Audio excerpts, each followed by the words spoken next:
Before we get into today's video, I would like to welcome some of our newest subscribers. Now, forgive me for some of these pronunciations, I might butcher them. We have Francisco Osorio Garcia, Gangelic, Joshua Lopez, S. Phoenix, and Sinu. Thank you for joining the channel, and welcome to the family. Now, without further ado, let us crack on with today's video. The Shadowfell, also called the Plane of Shadow, is a dimension of black, grey, and white, where most other color has been leached from everything. It is a place of darkness that hates the light, where the sky is a black vault with neither sun nor stars. The Shadowfell overlaps the material plane in much the same way as the Feywild. As from the colorless landscape, it appears similar to the material plane. Landmarks from the material plane are recognizable on the Shadowfell, but they are twisted and warped, distorted reflections of what exists on the material plane. This is from the Dungeon Master's Guide on page 51, and you're probably wondering, why am I talking about the Shadowfell when the video is supposed to be about the Domains of Dread? The Domains of Dread are actually pocket dimensions hidden within the Shadowfell. To quote again, "In remote corners of the Shadowfell, it is easy to reach horrific demiplanes ruled over by accursed beings of terrible evil. The best known of these is the Valley of Barovia, overlooked by the towering spires of Castle Ravenloft, and ruled by Count Strahd von Zarovich, the first vampire." The Domains of Dread are prisons within the Shadowfell, as described in the book von Richten's Guide to Ravenloft. And today we are going to be looking at the Shadowfell, at the Domains of Dread, and their Dark Lords.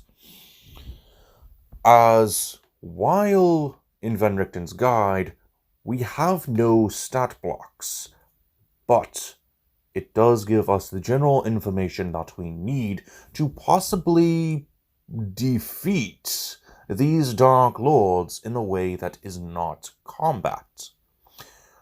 But I know that's not satisfying for a lot of people, so I have decided to take it upon myself to go over each of these Dark Lords and try to figure out what their stats could be. But first, we need to talk about the Domains of Dread themselves, so we have a glimmer of an idea of how we could in fact defeat them if combat is not available to us. Like, say, we have lost our magic or have no weapons. So, let's go ahead and go over some general information about the Domains of Dread. In von Richten's Guide to Ravenloft, we have the following information. The Domains of Dread consist of innumerable demi-planes hidden amid the Plane of Shadows. These domains serve as prisons of Dark Lords, villainous beings trapped and tormented by the Dark Powers. The specifics of each domain exist to ironically twist its Dark Lord's desires, capturing them and their land's residents in cycles of dread and despair. Every domain torments its Dark Lord in a poignant way, tied ironically to their past crimes, failures, and unattainable ambitions. With a few exceptions, Dark Lords don't realize they occupy a special place in the world. Their agendas, obsessions, and egotism distract them from focusing on the strangeness of the world and petty concerns such as eerie fog. So, what exactly could we add to the stat blocks of each of these Dark Lords to make them their own? And more specifically, how can we possibly befriend these Dark Lords, perhaps even redeem them? We're going to go ahead and get into that a little bit at a time. Starting things off with our general additions, I would definitely consider using layer actions, legendary actions, and legendary resistances for each of these Dark Lords, as they are technically a quote-unquote boss monster. To start things off, we have Strahd von Zarovich as a good example. His original stats, according to Van Richten's Guide to Ravenloft, are to be a vampire. But we already have a stat block for Strahd von Zarovich in the form of Curse of Strahd, which is a very extensive stat block which was created before the times of Monsters of the Multiverse. So it is recommended that you change a few things just to make it a little bit easier for you to use. But this type of stat block is what we're roughly needing for our Dark Lords. Now, a goal of Strahd von Zarovich is to find and wed Tatiana, his newest incarnation. Tatiana is actually I think she was the fiancée? Let's see. Let me look at Von Richten's guide real quick. I've got it right here in front of me.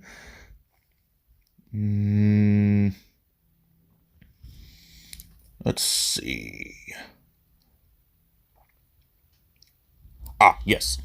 The fiancée of Strahd's brother, Sergei. Strahd actually made a deal with the Dark Powers in order to get Tatiana for himself, which ended up turning him into a vampire after he murdered his brother. Now, unfortunately, for him, Tatiana was not exactly thrilled about this, and as Barovia was taken by the Dark Powers, Tatiana ceremoniously threw herself out the window. Yeah, so that's his torment. He is unable to actually get Tatiana, as each iteration of Tatiana always kills herself, one way or the other, making the goal of having Tatiana for himself unreachable. I think there have even been some incarnations where it was a pure accident. Who's to say? But that's another part of these domains. Anyone within them who dies is reincarnated. So the cycle of torment for these citizens repeats itself over and over and over. There's one thing to remember when making your own domain of dread, or just playing out one of those domains within the Shadowfell.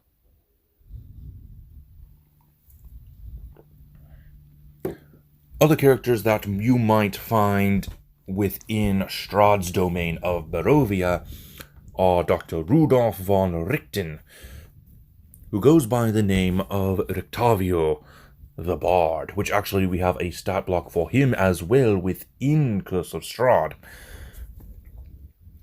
Now, Dr. Rudolph was actually born in the domain of Darkon, and the reason why he hunts vampires is because his own son was kidnapped and turned into one himself. And unfortunately, Von Richten had to kill his own son, which is very unfortunate. Alongside him at times is Esmeralda, another vampire hunter who is actually of the humanoid race of Vistani, which is more of a human ethnicity, but that is a detail that I'd probably go into in another video. Esmeralda was actually trained by von Richten, and they've had their spats every so often, so you might want to put that in there if you decide to run either of these characters. For our next domain, we are heading over to the land of Blutspur. Blutspur, with its Dark Lord, the God Brain. No, literally, that's the name of this guy. And he is an interesting character, as the reason the way he is because he has killed other Elder Brains and added their corpses to his own body, making him bigger, more powerful.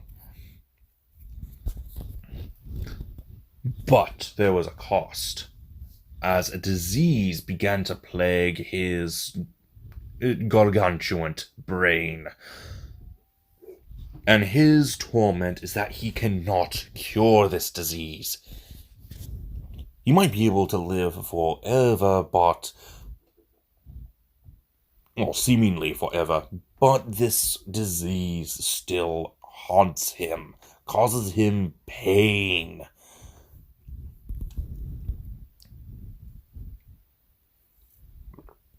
Like I said, the stats used for the Elder Brain, well, is an Elder Brain, but with the additions of being gargantuan. So, having his hit points, his armor class, some ability modifiers would definitely be increased, especially the damage output from his attacks, maybe even being able to attack multiple times. I would also like to say that, strangely, Elder Brains do not have an immunity to psychic damage. So I would say that the God Brain does have immunity to psychic damage. The disease, of course, dealing most likely necrotic damage to him every so often.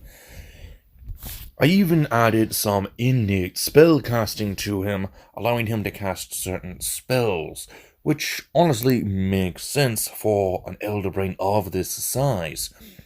The key one here, of course, being Psychic Scream. This is supposed to represent those few times that a disease causes him tremendous amounts of pain. And I would lean into that when going against the God Brain. Have him use this Psychic Scream whenever he does cause himself pain through his disease. And like I said, the dark powers actually make it impossible for the God Brain to cure its disease. You could probably have a cleric attempt to cast cure disease, and something will cause it to fail. Like, maybe he'll start to feel some form of relief, but then a swift bit of pain strikes through him as the spell is undone, which could cause some of your players to feel sorry for the God Brain. But all in all, the God Brain is another Elder Brain, and if your characters know anything about the Elder Brains and Illithids, they might feel less sorry for it. Moving on to the next domain, and possibly one of my favorite domains, is the domain of Borka, which has 2 Dark Lords. My favorite, of course, being Ivana Boritsi. Now, her crime is actually weird, as it's more of a retaliation. Let's see, let me go ahead and turn over to Ivana. I'm going to read her description. Let's see here. Blah, blah, blah. Oh, here we go. On Ivana's 18th birthday, the aged and ailing Klaus, which is her father, summoned her to his office to share a monumentous decision. Having lost his sons, Klaus named Ivana's cousin Ivan Delisny, his heir. He had already announced his decision to the estate staff and sent a messenger to inform the Delisnys. Ivana was, of course, distraught by this because she worked very hard to gain her father's approval. She is probably one of the most influential members of the Boritsi estate. To continue with the description, Ivana only laughed as a toxic mist poured across the Boritsi estate. Having expected her father's pettiness, she had manufactured a disaster that turned all the estate's perfume into poison. Drinking the antidote, Ivana watched as Klaus and all the manor's workers and inhabitants died, choking amid a violet fog. By the time the poison cleared, the land of Borka had become surrounded by the mists. That is her crime. Killing off her entire estate because her father did not want a woman to be his heir. Honestly, I kind of feel for Ivana.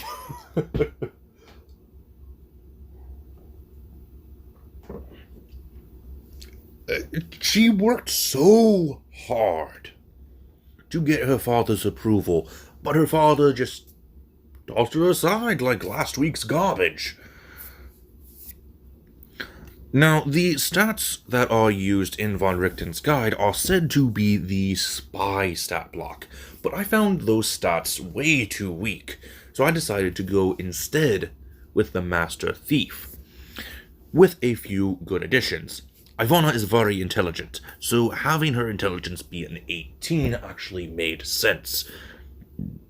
Not to mention that she is a very good politician, so having a good charisma actually made things a little bit easier for her, increasing her charisma to a 14.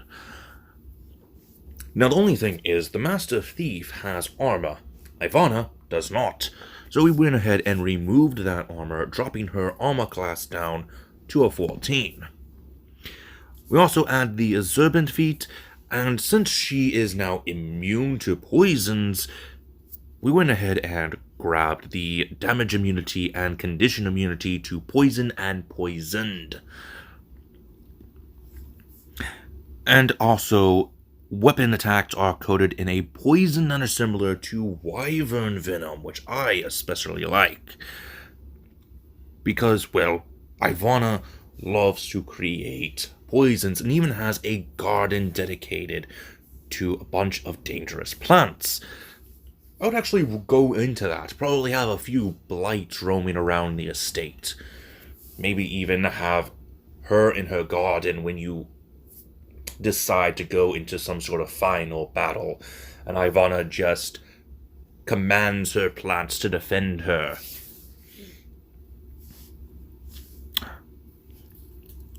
I would change the short sword to a rapier and the short bow to a light crossbow, just so you can deal some extra damage. Now, Ivana also has an alchemical innovator ability described in the Von Richten's guide on page 78. By spending one uninterrupted hour within her laboratory at the Boritsi estate, Ivana can create 10 doses of any poison, or recreate the effect of one wizard spell of 7th level or lower. Now, as for Ivana's goals, the main thing is to retrieve her dead father's will. That way she can legally be in control of her father's estate. And it's a rightful position, of course. But, like I said in the beginning of this video, it might be an unobtainable goal, because we don't know where the will is. It probably was ceremoniously destroyed by the dark powers just so both Ivana and her twin Dark Lord, Ivan, cannot obtain it. Now, there is something very interesting about Ivana, and that is that, according to the book Callous Genius, Ivana's genius and cynicism, in combination with the Dark Lord's aid, grant her insight into the nature of Borka's people that borders on precognition. She's always one step ahead of her rivals and has prepared the perfect situation, stand in or poison accordingly. However, Ivana has a flawless understanding of true love and companionship. So those who behave in an unexpectedly selfless manner might undermine her elaborate contingencies. If you're looking for sort of a romantic twist to Ivana, she does not actually search for romance, but she is looking for her equal in intelligence and ambition. So if one of your characters has very similar personality to Ivana, or is extremely selfish, kind of like a White Knight character, that might bring Ivana's guard down, and possibly even open herself up to some form of relationship. But that is a topic that you and your table will have to have. Now, I do want to go over real quick Ivana's poisons, as there are a good amount here. Now, it does recommend that you create your own poisons for Ivana to use, using a combination of illusion or enchantment spells. Now, Ivana's main poison, which is not listed but is mentioned in her origins, is that poisonous perfume, which has very similar stats to burnt author fumes and the cloud kill spell. I would recommend having a mixture of those two items just to recreate this poison. But of course, you have also Ivana's main poison described over on, let's see, where is it? Ah, yes, page 83. Ivana's Whisper. This inhaled poison is very similar to the essence of ether, but with the addition of having the dream spell incorporated into it, or at least similar effects, as Ivana will actually pre-program responses and statements within these dream states. That way she is able to control whoever she affects with these poisons, and be able to quote-unquote communicate with her victims, which could be very interesting and very useful in my opinion. Now let's go ahead and move on to the worst of the worst. Ivan Delisny, also from Borka. He is the second Dark Lord of Borka, and Ivana's cousin. I hate this guy. I really do. This guy is just... ugh. Let's go over a little bit of who Ivan is. Let's see. The Lisney family maintains a tradition of treachery. The land of Borca originates blah blah blah.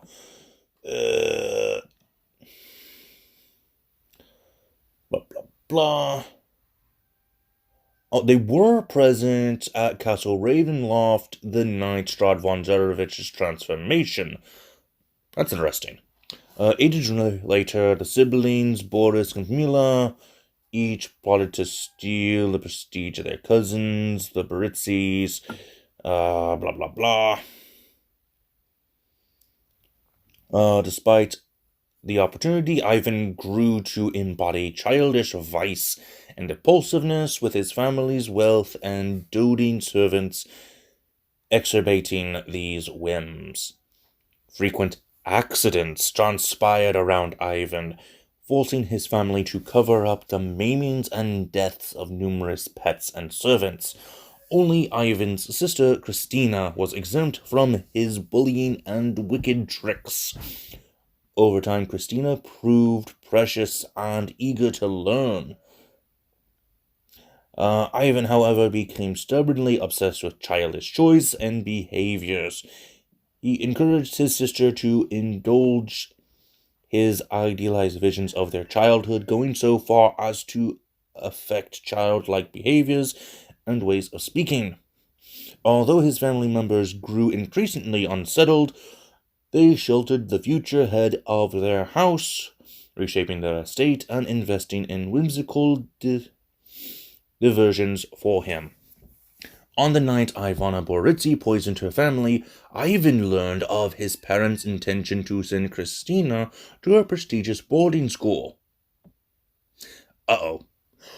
Screams, cruel cackling, and clockwork screeching filled the Lisney estate that night. When it ended, Ivan was the last living member of the Lisney family, and the myths closed around Borca. That's not all. That's not the reason why I hate this guy. To go further down on page 80, we have manipulative actor. One of Ivan's favorite manipulations is using his letters and his high-pitched voice to pretend to be a lowly youngster. Ivan keeps out of sight from those he targets and for deception, so they don't realize the discordance between his childlike affectations and his appearance. If forced to reveal his aged form, he pretends to be confused and employs elaborate clockwork toys, disguises, and conveniences that further mask his true ability. He pretends to be a child. You're probably looking at this screen like I was reading this entry and future entries, because his whole shtick is to lure people into his estate, quote-unquote, play with them, and then turn them into his personal toys. If you're not genuinely creeped out by Ivan, something might be wrong with you.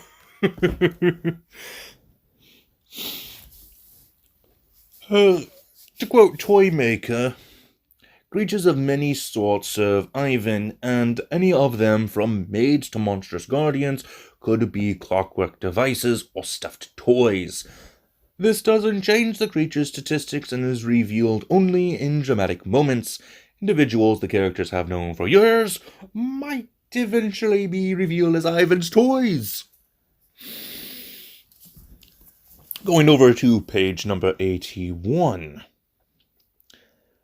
The mansion lies in the heart of the estate and is divided into multiple structures, including the Laughing House, a playhouse where life-size toys enact brutal operas, and Ivan's Playroom, a wing dedicated to the master of the estate's clockwork tinkering and private decadence.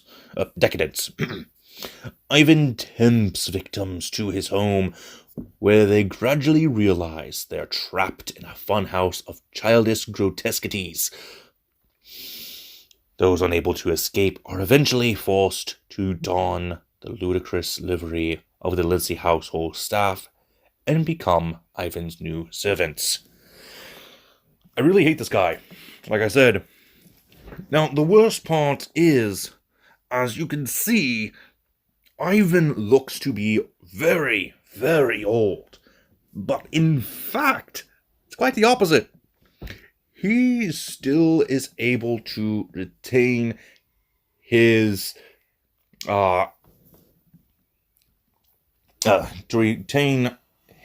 physicality as if he were in his prime. Originally, his stats were the noble, but I decided to make him a little bit more challenging by giving him the swashbuckler stat blocks instead, as most likely by the time you get to Ivan or to Ivana, it's going to be a bit of a challenge, especially if you're just starting off in Borka. But honestly, I think I recommend Borka more than some of the other domains of Dread, just because they are a little bit easier to go around, while the political manipulation is going to be very high. They're probably going to be the easiest combat-wise. Some additions I gave to my version of Ivan are increasing his deception and giving him the actor feat, which will give his charisma a 16. Now, his goals are to acquire new toys, of course, but he also wants to take control of the I believe I put down the wrong estate name, but Ivana's estate. And he also wants to learn Ivana's secrets for eternal youth and end his eternal solitude. Ivan is very lonely. He just wants friends. Like I said, this guy is very unsettling. But more so are his so-called toys. Now, some stat blocks you might use for these toys would be a constructed commoner, the carrionet or living doll, various clockworks which are just non-construct creatures given the construct creature type more often than not. You can also use the Duergar constructs, which are very useful in some instances, but the most important toy here is, of course, Ivan's clockwork pram. Yeah, he calls that thing a pram. Lovely. Let's move away from Borka and move on to the next domain of Dread, the Carnival, and its Dark Lord. We have here Isolde and Nepenthe. Isolde uses the stack block Cumbion, but she is in fact a fae, and she is the ringleader of this carnival, who is going after a demon known as the Caller, which we'll get into here in a second. Now, she is a part of this carnival because she had made a deal with the carnival's original owners and swapped with them. They took her original carnival, and she took theirs. And one of her goals is to not cross paths with this original carnival. But she isn't the Dark Lord. It is, in fact, Nepenthe, the Sword, a sentient holy avenger, who is somewhat twisted. Nepenthe hunkers for justice and blood, and cannot distinguish the guilty from the innocent. You know, just a corrupted sword. Nothing too special.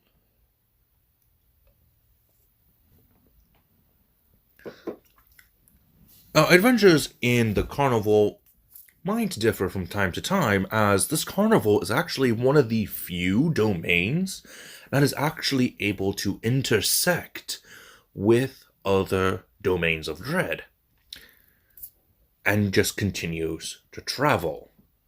Very similar to Isolde's original carnival, the Witchlight Carnival. That could be an interesting adventure for sure. Let's go ahead and move on to the Caller. The Caller actually killed Isolde's original companions, so that's why Isolde is after this being. Now, we don't exactly know what the Caller is. The only thing we do know is that it's either a succubus or an incubus. Most likely an incubus, since its goal is to sire children from Vistani women. For some reason, no idea. Probably just wants kids. Who knows? I don't exactly know much about this guy, because there's not much information on him. The only additions I would give to the Caller would be to add new spells to make it a lot easier for the Caller to be able to not only avoid Isolde, or any other hunters for that matter, but to also gain the trust of Vistani women. That way, he could eventually sire a child with that woman. Which again, that's very weird, but what could you do? This is the lore of the Domains of Dread. Moving on to our next domain, we are actually skipping over a domain because it doesn't have a Dark Lord anymore. We're going straight into Dementilu with our twisted version of Cinderella, Sadra Duhonner, who uses the stat blocks of the Wraith. Now, I did state that Sadra here was sort of a twisted version of the Cinderella story. Why is that? Well, according to the lore of this story, let's go ahead and try to find it. Here we are. Page 96 of Von Richten's Guide. Sandra grew up on a tiny farm, living alone with her father after the death of her beloved mother. Her father called her Duchess, claiming that he was a duke exiled from his rightful home by a vicious younger brother. The young girl took pleasure in lauding that fact over other peasant children, proclaiming herself superior by birth despite her present circumstances. Sandra had no friends, but many playmates, and she bullied other children into entertaining her. Not a good start. When Sandra was a teenager, her father married a prosperous merchant with 2 daughters a few years older than Sandra. Though her father urged the 3 girls to love each other as sisters, his new wife and her daughters scorned Sandra, marking her claims to nobility, and treated her as a servant.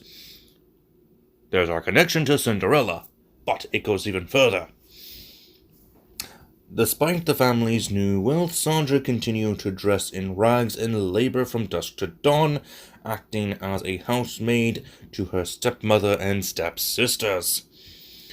A harder blow descended when Sandra's stepmother casually mentioned the death of a duke who ruled nearby. Sandra asked if this duke was her father's wicked brother, and if his demise meant her father could reclaim his title. Her stepmother and stepsisters laughed at her, and her father admitted the truth. He had only been a servant in the Duke's household and fled when he was caught trying to steal silver from the kitchen. Oh dear. Sandra refused to accept this bitter truth, fleeing the house. She went to her mother's grave and begged the departed spirit to aid her. A kind grandmotherly figure appeared and granted Sandra's wish, bestowing on her a magnificent gown and fine jewels to attend the masquerade ball that celebrated the coronation of the new duke. Sandra rode to the ball in the stately conjured carriage, determined to kill the duke and claim his title. Let's see, at the ball, the glamour around Sandra made her irresistible to the duke, and they danced together for hours. Sandra began to contemplate an alternative to murdering the duke.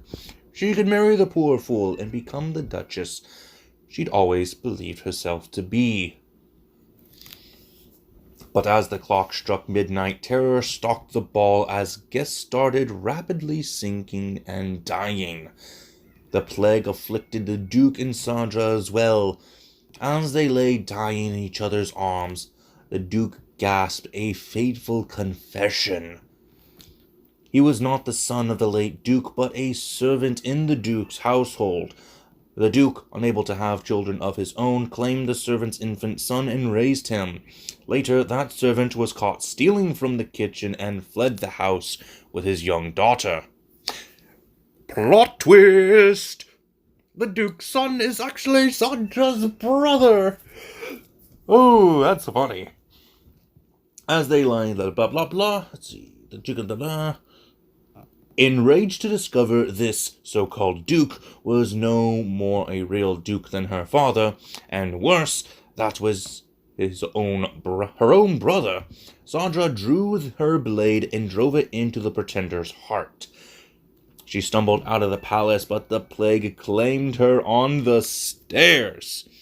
Sandra awoke on the foggy grounds of her new estate in Port Alucin, a true duchess as she had always imagined, but also an undead wraith. When she dressed in elegant gowns and elaborate masks, those around her accept the obvious lie that she's a living woman.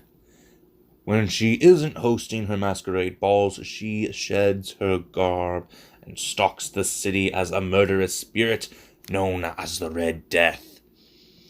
In either form, her goal is the same, to unmask and destroy pompous fools who pretend to be what they are not, aspire to higher stations that they deserve, and fail to maintain the appearance of normalcy. Oh boy, she is almost a contender for my favorite Dark Lord, and a contender for the most sympathies. But in the end, Sandra is nothing more than a spoiled brat who thinks she deserves a noble title. And that is actually her goal, is to marry nobility so she can truly be of nobility. And she wants to make sure she keeps her true self a secret, but still reveal the secrets of others. In fact, when she does reveal someone's true intentions and true self, she will use an ability similar to Disintegrate and destroy the liar, the pretender. Actually, it does say here on page 96 that she uses the Disintegrate spell with a save DC of 18. Now, I also added the Zone of Truth spell just to make it a lot easier for Sandra to find out who is a liar. Because it's very hard to lie in Zone of Truth. Now, I would keep this part somewhat secretive, but it would still be very interesting to have. And that is our Dark Cinderella. Let's go ahead and move forward to the next domain. Falkovnia. Now, Falconia's Dark Lord is an interesting case. Valdeska Drakov does not know she's a Dark Lord. She has no control over her domain of dread. She doesn't know what's going on. The only thing she knows is that the city of Lekar, which she rules over as sort of an empress, is being overrun by zombies once a month. And she must defend her city, even if it means death. She refuses to retreat, as it would mean failure. Now, the original stat block used for Vladeska is a knight, but I feel that she's more of a warlord, giving her the CR of 12. Additions I would give to Vladeska are the following: the feats of Polearm Master, Sentinel, and Great Weapon Master, as well as the fighting style of Tunnel Fighter. This will give Vladeska basically infinite opportunity attacks whenever someone is trying to leave or enter her range. Of course, trading her great sword out for a halberd or glaive, which is very nice. But I do want to recommend that Vladeska might be suffering from a level or two of exhaustion, as she does indeed spend tireless nights fortifying her city and defending it against oncoming zombie hordes. A lot of them are of people she recognizes, which could in fact haunt her at night. But that is up to you. I would recommend taking some inspiration from the Resident Evil franchise, as it has very similar characteristics to what these zombies might have. Or you can go around the joking manner and make this some form of Plants vs. Zombies alternative, but I definitely would not recommend that. I would just recommend having zombies attack Lekar and Vladeska trying to fend her city, even at the cost of her own men. Because, well, what's a few souls for glory? Moving on to our next domain of dread, we have Ha-Akir with the Dark Lord Onkchipot, who uses the stat blocks of a Mummy Lord. Now, I originally wanted to add a couple of levels of Warlock of the Undead Patron to this, because that seemed to fit with what we're seeing in this Dark Lord. And even some of his story, which is not really that great. Let's see here. Let's find him. Here we are. Land of the Reeds and Lotuses. Anklet served 3 generations of pharaohs as high priest. Okay, so he's a high priest. When the second pharaoh died, her unworthy son ascended to the throne. The new pharaoh quickly became unpopular among the people and priests. Seeking a remedy for this, Anklet came to believe that the gods wanted another to take the pharaoh's place, one with knowledge of rule and the deity's blessing. On the day the ritual would be consecrated, the pharaoh's connection with the gods, Anklet rallied his loyal priests and murdered their liege. He had misjudged the people's loyalty, though, and they rose up and executed the treacherous priests. Moreover, Anklet had misjudged the will of his gods. As he stood before them in death, the immortals forsook him, cursing him and denying him eternity to the afterlife. Instead, they returned him to the world, but stripped away a piece of his soul, his Ka, the vital essence that inspires all living beings. when he reawoke, trapped and paralyzed within his corpse, as he was mummified along with his treacherous followers, the murderous priest felt the pain of every cut of every organ removed, as if he were alive. Oof. Mummified alive. Not very good. Then within the unmarked crypt, he suffered and starved for what felt like eternity. Untold years passed, but on the day the last memory of Akbat's name faded from his homeland, a voice intruded on the priest's prison, asking if he still felt he was worthy to rule. I'm going to guess this is from the Dark Powers. As we see in a bit, granted new freedom by the Dark Powers, the cursed priest emerged from his crypt into the domain of Har Akir. So, I'm not a fan of this guy, but he is, I guess, sort of relatable.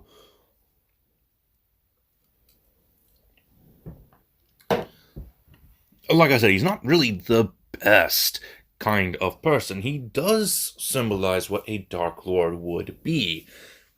He did an act. He misjudged what everybody thought, and he was punished for it, and now he's being punished for it again. But now as Pharaoh, as a mummy lord, according to his stat block. He seeks to reclaim this fraction of his soul, his Ka, and to hopefully be accepted by his gods to enter the afterlife, which is an impossible goal. Which is kind of unfortunate. No real additions to be made here. Let's go ahead and move on to the next domain. Hazlan, with its Dark Lord, Hazlik, who is actually, according to his lore, a red wizard of Thay, who wanted to become the greatest wizard of all time, and was put into the domains of dread because he murdered his best friend, who was surpassing him rather quickly, and gained the promotion that he felt that he deserved. So now he's here, in this domain of dread, unable to learn new spells, unable to progress in power. That is his torment. Not to mention that Hazlan itself is wrecked by the overuse of magic, and has become a place where magic goes wild. Which is even worse. I am actually currently putting together a campaign set in Hazlan, and this is going to be a very fun time for me, because I've got to figure out each little detail that goes into this domain. But Hazlan himself uses the stats of an Archmage, with the additions of having a bunch of levels of exhaustion as he refuses to sleep, possibly even refuses to eat. I would say he has 4 levels of exhaustion, just so he does not die. He has several magic items on his person, including the robes of the Archmage and Staff of the Magi. I would also have the Ring of Spell Storing, Wand of Fireballs, and Wand of Magic Missiles on him, just because he's probably very low on spell slots, and since he refuses to sleep, probably is getting rather low. Of course, his goal is to become the greatest wizard of the realms, which he currently can't, because his torment is not being able to progress in power. Moving on to the next domain, we have Xian Cheng. I most definitely butchered that name. So I do apologize to any of my Chinese or Japanese viewers. Actually, it's Asian viewers. My apologies. She's actually strange, very strange, as she seems to embody some of the stereotypes of an Asian parent. She wants everything to be perfect. Very strange to have her as a Dark Lord, because I think that might actually be somewhat insulting to the Asian stereotype. At least it could be taken in that manner, but it does sort of make for a good Dark Lord. Putting the stereotypes into one character kind of does make for an interesting villain. Now, her domain is in ruin, of course, sort of abandoned. All of its inhabitants are asleep, except for her daughters, which are roaming around. And she herself is also asleep in a collective dream. This dream realm is where all the inhabitants walk around and are awake. Quote unquote awake. But everything there is perfect. It's pristine, just the way that Xinjiang wants. The perfect city, the perfect citizens, and of course even her own daughters are perfect illusions. While everything in the dream world is as she wants, everything outside that dream is not. And that is her torment. She refuses to wake up and face reality.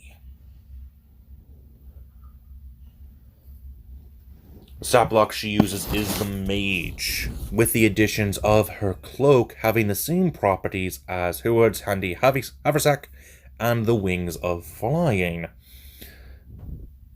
And of course, her daughters in the waking world of this domain have their own stat blocks. Let's see if I can find where they are. Here we are. We have a Scarecrow, a Dryad, a Ghoul, and a Spectre for the stat blocks of her 4 daughters. So, yeah, probably use that to your advantage. Use the waking world as most of your domain's adventure, and finally find the Dark Lord sleep. Go into the dream world and try to get her to see the light. That, no, the world's not perfect. It shouldn't be perfect. Get her to learn a lesson. And maybe even change her fate. Moving on to the next Dark Lord, we have the land of Kalakiri with its Dark Lord Ramya Vasavadan, a Death Knight. And oh boy, we have another Dark Lord that does have some sympathies. Kalakir's dynasty was ruled for ancient times, handpicked by her father to succeed him, so at least she has that going for her. She was actually chosen by her father, unlike Ivana, who was tossed aside. Let's see, allied with Runners hungry for unearned power. Rama's brother trying to force Ramya to relinquish the Sapphire Throne. Ramya refused to yield. Moving swiftly, she organized her allies, met her brother in battle, and captured him.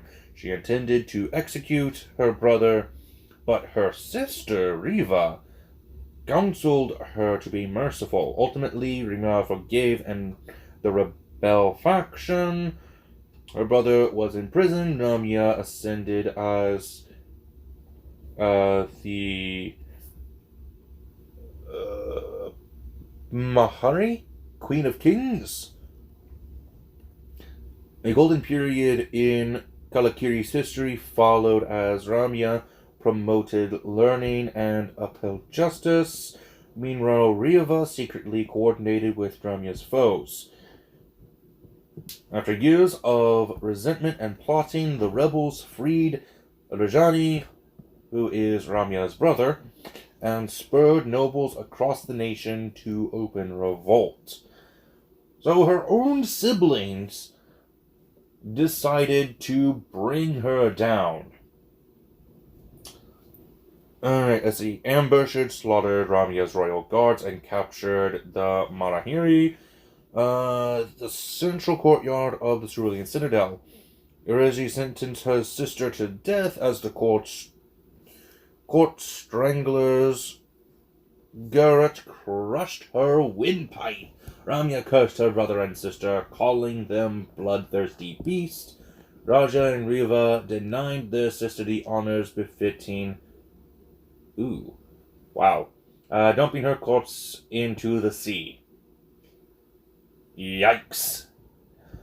They are that evil. So her only fault here is being a good queen. And her brothers and sisters just don't care. They don't want her in control. Yikes, that's harsh. As they did, a terrible monsoon struck the Harvest Peninsula, bringing with it walls of supernatural mist that closed around Kalakiri. The storm lashed Kalakiri for weeks, and when it reached its height, Ramya emerged from her watery grave. Reborn with terrifying power, she called upon those who have been slaughtered in her service. Loyal in death, a corpse legion joined the revitalized queen. They stalked the streets, tore down the gates of Cerulean Citadel, and slaughtered those who betrayed Ramya. They dragged Ramya's brother and sister into the courtyard, where their sister died, and there Ramya declared them traitors. The treacherous pair clawed and howled like beasts as undead elephants crushed them to death. Oh my, Ramya, you got your justice in full. Their wills of terror left Ramya unmoved. The brother and sister plots didn't end with their lives, however. They too were reborn, transformed into fiends with animalistic features by their souls' ravenous desires. And so the conflict-gripping Kalakiri continues, trapping the nation in an endless war and forcing its people to swear loyalty to monsters. So, in a way, there kind of is 3 Dark Lords here. All 3 of them. But Ramya is the only listed Dark Lord, while the other 2 are trying to overthrow their sister and trying to take over the domain. I kind of feel bad for Ramya. Her stats, of course, are the Death Knight. She has a spell, has magic disguising her undead features. I would give her the Shield Master feat. That way she can push back against any foes. And of course, her goals are revenge against those who betrayed her. Of course, that being her brother and sister, who keep on coming back, as she does.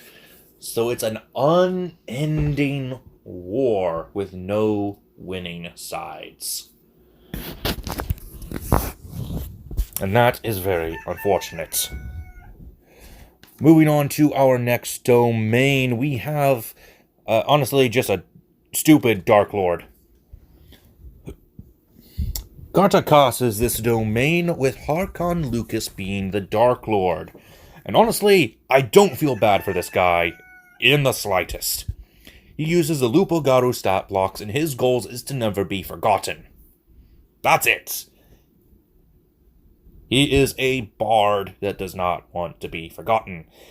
And he uses his manipulative skills to kill off the competition wherever he goes.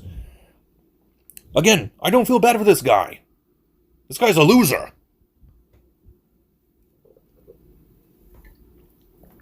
Even his own daughter wants to kill him, and I do not feel bad for him at all.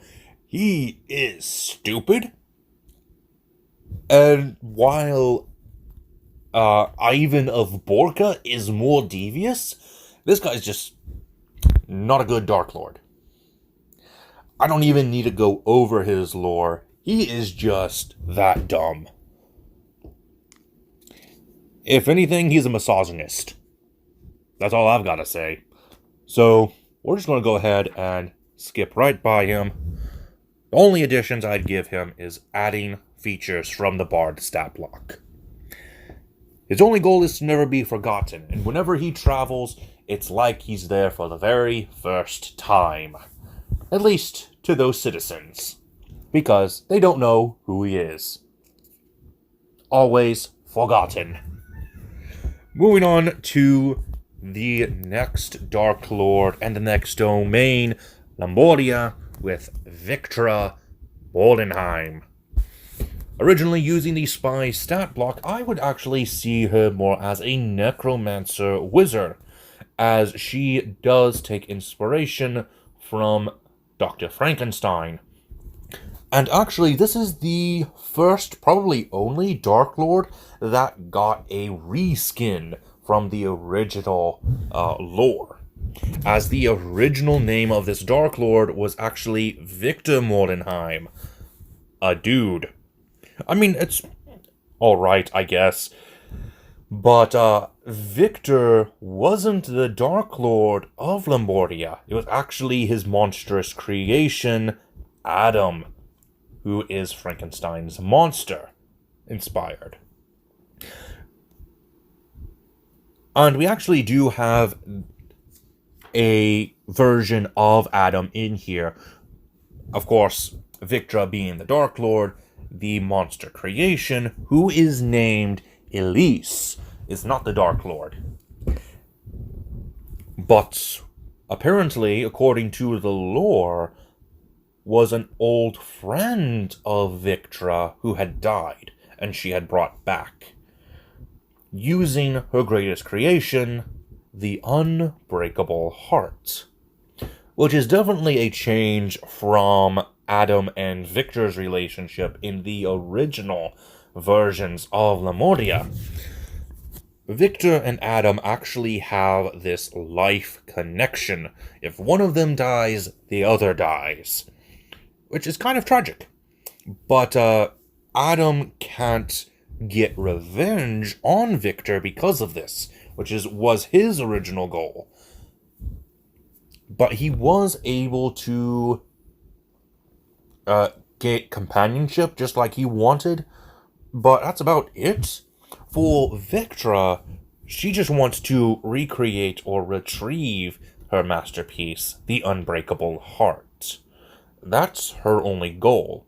So Elise is basically hardwired to stay away from Victra, as well as having the citizens of Lamboria be against Victra because of her unholy abominations and creations. Of course, being flesh golems, homunculi, zombies, death's heads, and brains in jars. So, go with it.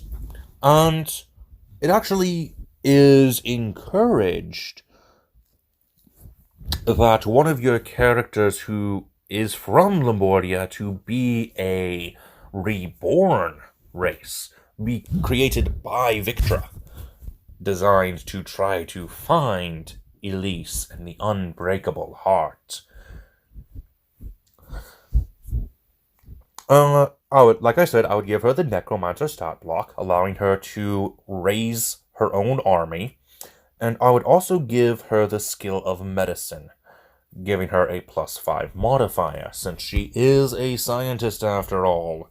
So it makes perfect sense to have this. Moving on to probably the saddest of all of the Dark Lords in the domain of Mordant, Wilfred Godfroy. He is a ghost. He is dead. And, well, he accidentally killed a few people. And now he has regret in his heart and is trying to bring the souls trapped with him to rest. Honestly, this is probably the most wholesome of the Dark Lords. He regretted his actions. He now wants to bring everybody to rest. Which gets harder and harder when more people start to die in this domain, and they get resurrected as ghosts. And like I said, reincarnation is a thing in these domains. So once a ghost is brought to rest, a new person comes in, and somehow they die, ghost reincarnate, over and over and over. And there are way too many ghosts trapped in this domain, having Wilfred be forever tormented with ghosts like him.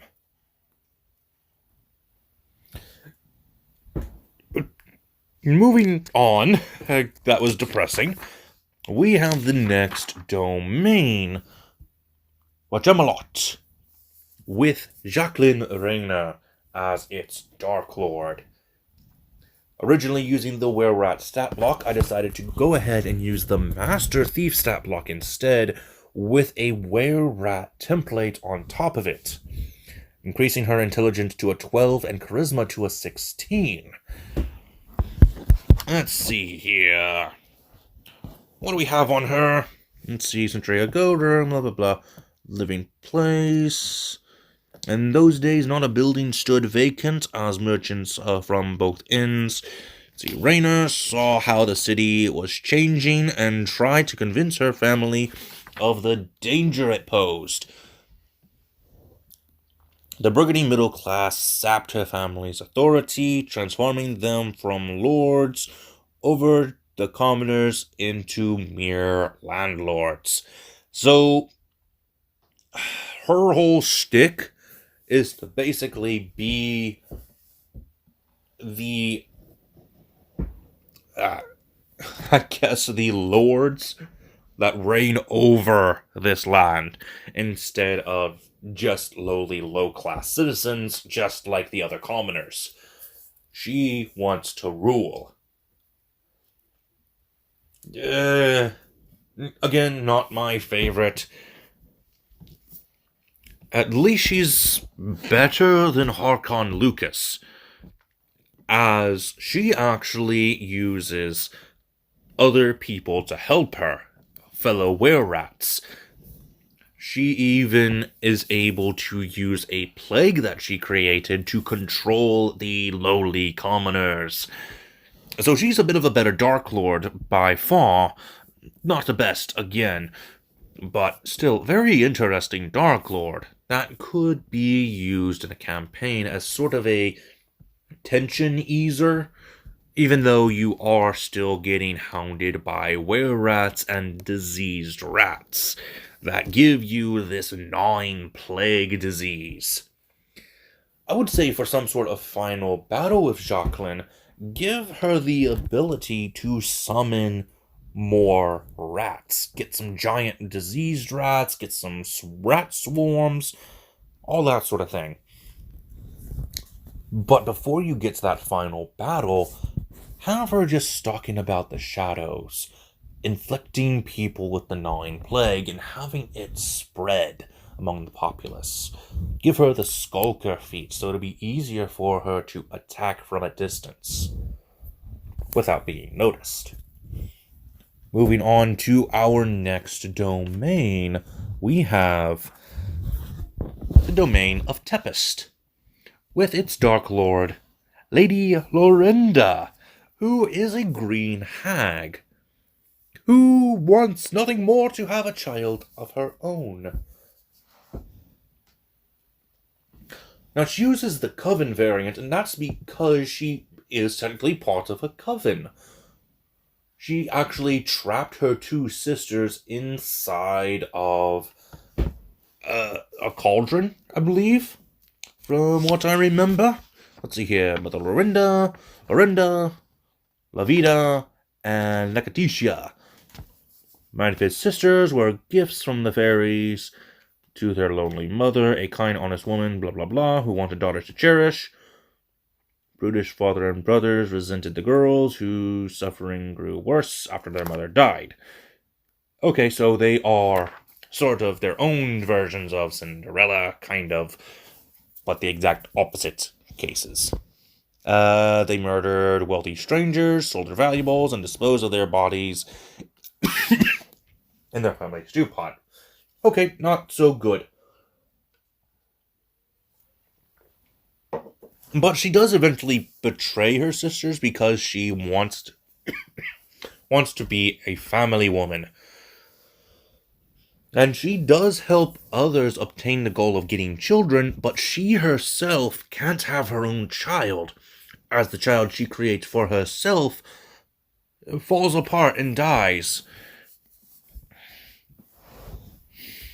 Which is rather sad. She is a very kindly woman, at least in concept, but in actuality, she hides that sinister side to where her children will eat some of the citizens. And she uses the festival in order to get this sacrifice for her children, which will eventually fall apart and die, which, again, unfortunate for her. Our next and final Dark Lord and domain that we'll be covering today is Valachan with the Dark Lord Chakuna. Now, this Dark Lord, honestly, is probably a little bit better than Ivana, even though I still like Ivana more, as Chakuna is the only Dark Lord who was able to overthrow the domain's original Dark Lord and replace them, which is great. Now, the whole thing about Valachan and Chakuna is that there is a special ritual to please the dark powers. Just endless killing. It's kind of like a Hunger Games sort of style. I would recommend going with Predator Hunting Grounds, or even a style by Dead by Daylight, in order to replicate what Chakuna is going for within this domain of dread. Traps, killing each other, just a lot of nasty things. But she's not doing this by choice. She wants to protect her people, because that's her original reason for overthrowing the original Dark Lord. Her people were starting to die out. Her village was dying because of these sacrifices, these festivities of blood and murder. If you want to run your own Chakuna, I would recommend these additions to the Were-Tiger stat block that she is given. Of course, she's visually a Were-Panther. The additions we have here are a homebrew feature that I made based on one of the features that Chakuna is given, Heartless. Chakuna has no heart. Literally, she carved out of her chest when she became the Dark Lord. She's still alive herself, but she can't be killed by normal means. So, here's what I came up with for the Heartless feature. Chakuna will not die if her HP becomes 0. Instead, she gains 1 level of exhaustion. When Chakuna is hit by an attack while at 0 hit points, she must make a Constitution saving throw or take 1 level of exhaustion. The save DC is equal to the damage she took. Chikuna can only die from exhaustion or if her heart is destroyed. So that's really good. It gives the Dungeon Master a reason to flee from someone who has quote-unquote defeated her. That way she can fight another day within this game. I would give her the abilities Dread Ambusher and Umbral Sight from the Gloomstalker Ranger features. I would also go for Sneak Attack, Assassinate, and Evasion from the Rogue class features.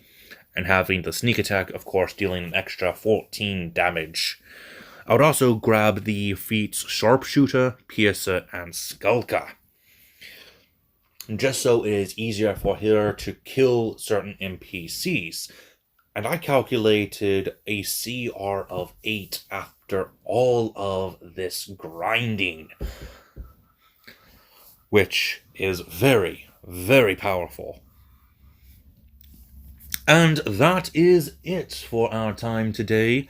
That is all of the Dark Lords that Von Richten's actually covers, without going into some of the other domains of Dread that only get bare snippets, which we might go over another day.